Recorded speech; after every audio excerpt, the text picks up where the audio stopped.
Hello student, I am Monica. Today I am going to teach you RC coupled amplifier. First we discuss amplifier. Amplifier क्या होते हैं? किसी भी signal के amplitude को increase करने के लिए जो डिवाइस हम यूज करते हैं उसको हम एम्पलीफायर बोलते हैं। ठीक है, तो ट्रांजिस्टर को भी हम एज एम्पलीफायर यूज करते हैं। पर अगर हमें एम्पलीट्यूड ज़्यादा चाहिए सिग्नल का तो हम क्या करते हैं कि ट्रांजिस्टर को कपल कर देते हैं। 2 ट्रांजिस्टर लगा देंगे तो जो आपका गेन है वो अप्रोक्सीमेटली डबल हो जाएगा। 3 लगा देंगे तो अप्रोक्सीमेटली ट्रिपल हो जाएगा गेन। तो इसलिए जब भी हम एम्पलीफायर बनाते हैं तो हमें क्या चाहिए, ट्रांजिस्टर चाहिए। तो ट्रांजिस्टर को क्या करना पड़ता है, सीधे तो नहीं जोड़ सकते, तो हम ट्रांजिस्टर को क्या करते हैं, कपलिंग कर देते हैं। अगर हम रेजिस्टेंस और कैपेसिटर के थ्रू कपलिंग करते हैं तो उसको बोलते हैं हम आरसी कपल्ड एम्पलीफायर। तो यहाँ पे क्या है, हमने 2 स्टेज आरसी कपल्ड एम्पलीफायर लिया। 2 स्टेज मीन्स यहाँ पे हम 2 ट्रांजिस्टर एम्पलीफायर यूज कर रहे हैं और उनको हमें किससे जोड़ा हुआ है, एक कैपेसिटर से। सीसी कैपेसिटर यहाँ पे जो दिख रहा है उसको हम बोलते हैं कपलिंग कैपेसिटर। जब आप फिगर में देखोगे तो एक ट्रांजिस्टर इधर है, दूसरा ट्रांजिस्टर सीसी के दूसरी साइड, और इन दोनों को पहले की जो आउटपुट है अक्रॉस आरसी उसको फर्स्ट की जो सेकंड की इनपुट है उससे जोड़ रखा है, थ्रू सीसी से जोड़ रखा है। तो यहाँ पे जो ये फिगर है इसमें हम जो सिग्नल है वीएस वो किसके थ्रू दे रहे हैं, जो फर्स्ट ट्रांजिस्टर है उसके बेस के थ्रू।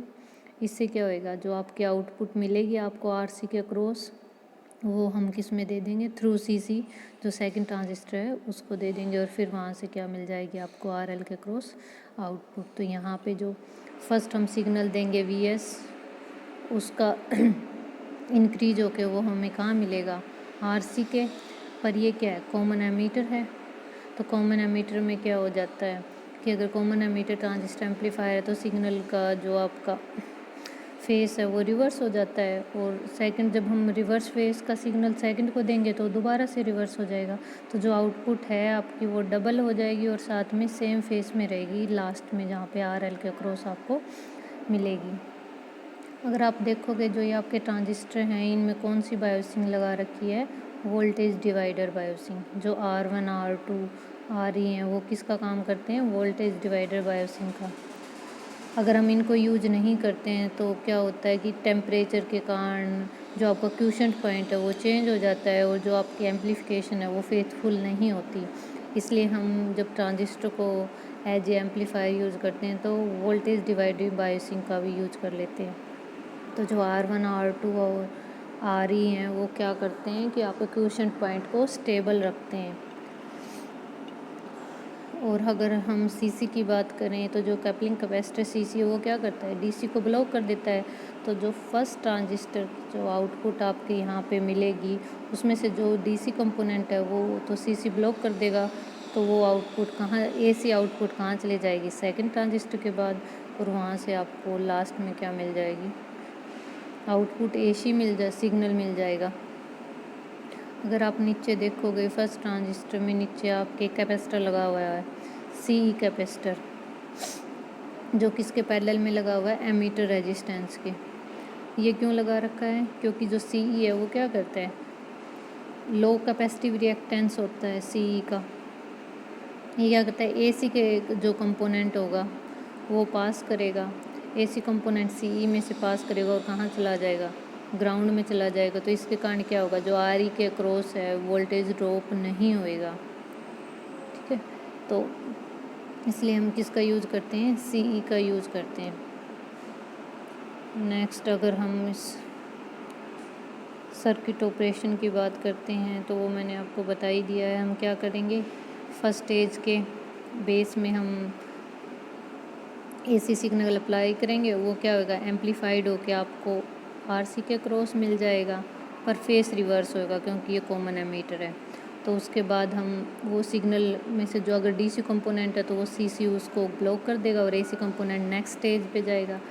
सेम नेक्स्ट स्टेज क्या करेगी, उसको फिर एम्पलीफाई कर देगी, और जो आपका सिग्नल है उसके आउटपुट अप्रोक्सीमेटली डबल होके आपको मिल जाएगी और सेम फेस में मिलेगी। ठीक है, नेक्स्ट फ्रीक्वेंसी रिस्पॉन्स करो। फ्रीक्वेंसी रिस्पॉन्स करो क्या होता है ये ग्राफ होता है किसके बीच, फ्रीक्वेंसी के और वोल्टेज गेन के बीच होता है कि वोल्टेज गेन एसी की फ्रीक्वेंसी के साथ कैसे वेरी कर रहा है। The behaviour of amplifier in 3 frequency range are discuss as follow. तो हम यहाँ पे 3 फ्रीक्वेंसी रेंज करेंगे, ठीक है। एक लो फ्रीक्वेंसी पे कैसे गेन वेरी करता है, मिड फ्रीक्वेंसी पे कैसे और हाई फ्रीक्वेंसी पे कैसे, ठीक है। जब हम फर्स्ट लो फ्रीक्वेंसी की बात करते हैं लेस देन 50 हर्ट्ज, तो अगर हम लो फ्रीक्वेंसी की बात करते हैं, जो कपलिंग कैपेसिटर है आपका लो फ्रीक्वेंसी पे क्या होएगा, उसका रिएक्टेंस ज़्यादा हो जाएगा। अगर रिएक्टेंस ज़्यादा होगा इट मीन्स कि वो स्मॉल सिग्नल को आगे नेक्स्ट स्टेज में पास करेगा। अगर स्मॉल सिग्नल जाएगा तो इसका मतलब क्या होएगा कि जो आपका गेन है वो क्या कर जाएगा, डिक्रीज़ कर जाएगा। तो अगर आप यहाँ पे देखोगे कि लो फ्रीक्वेंसी रेंज में जो आपका गेन है वो क्या कर रहा है, रिड्यूस हो रहा है। तो जो आउटपुट वोल्टेज है आपके एम्पलीफायर की वो भी क्या हो जाएगी, रिड्यूस हो जाएगी।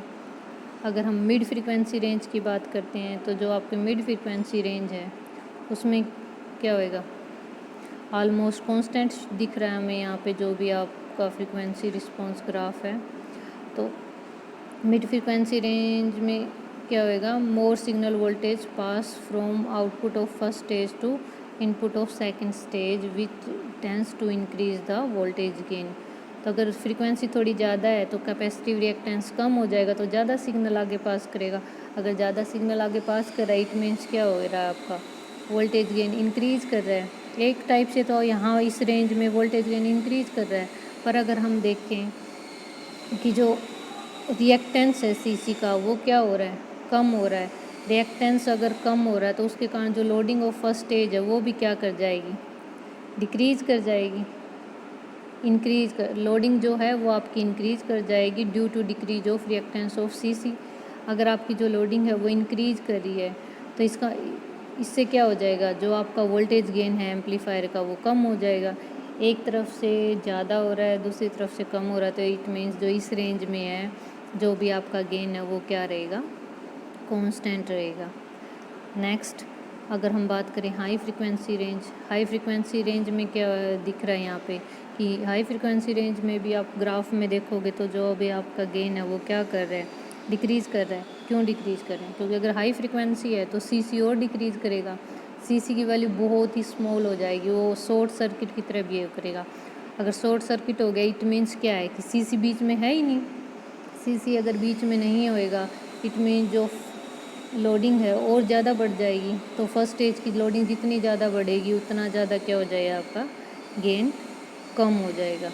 तो यहाँ पे जो आपका गेन है हाई फ्रिक्वेंसी रेंज में वो भी कम हो रहा है। दूसरा रीज़न है जो इसका गेन कम हो रहा है वो क्या है, जो एमीटर जो आपका कैपेसिटिव रिएक्टेंस है बेस एमीटर जंक्शन वो भी क्या है, कम हो रहा है। Which increase the base current and दस रिड्यूस द गेन।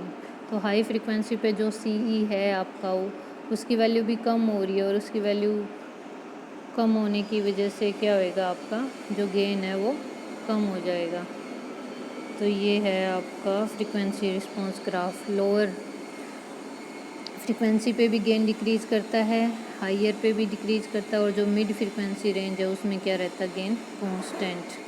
जो हाइयर मैक्सिमम फ्रीक्वेंसी गेन है उसको AV मैक्सिमम बोलते हैं, और जो आप एवरेज वैल्यू लेते हो 1/√2 टाइम तो वो है AV 0.707 टाइम्स होती है वो किसका, AV मैक्सिमम का। तो यहाँ पे एक जो लोअर फ्रीक्वेंसी कट ऑफ है उसको न्यू1 बोल रखा है, अपर कट ऑफ फ्रीक्वेंसी को न्यू2 बोल रखा है।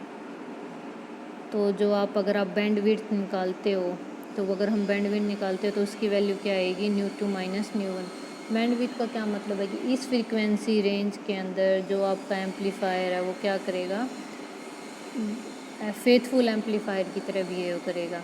इस फ्रीक्वेंसी रेंज के अंदर हम इसको यूज कर सकते हैं इस एम्पलीफायर को। Next advantage of RC coupled amplifier, क्या एडवांटेज है, स्मॉल साइज होगा, लाइट है, इनएक्सपेंसिव है, ठीक है, और इसका जो फ्रीक्वेंसी रिस्पांस ग्राफ है वो भी वाइड। इट मीन्स इतनी जो इसकी बैंडविड्थ ज़्यादा है, जहाँ भी इतनी फ्रीक्वेंसी रेंज चाहिए वहाँ हम इसको यूज कर सकते हैं। और कोई भी कोयल या ट्रांसफॉर्मर यहाँ पे यूज नहीं किया गया तो डिस्टॉर्शन क्या होगा, यहाँ पे मिनिमम होगा। पर इसकी कुछ डिसएडवांटेज भी हैं। क्या डिसएडवांटेज हैं?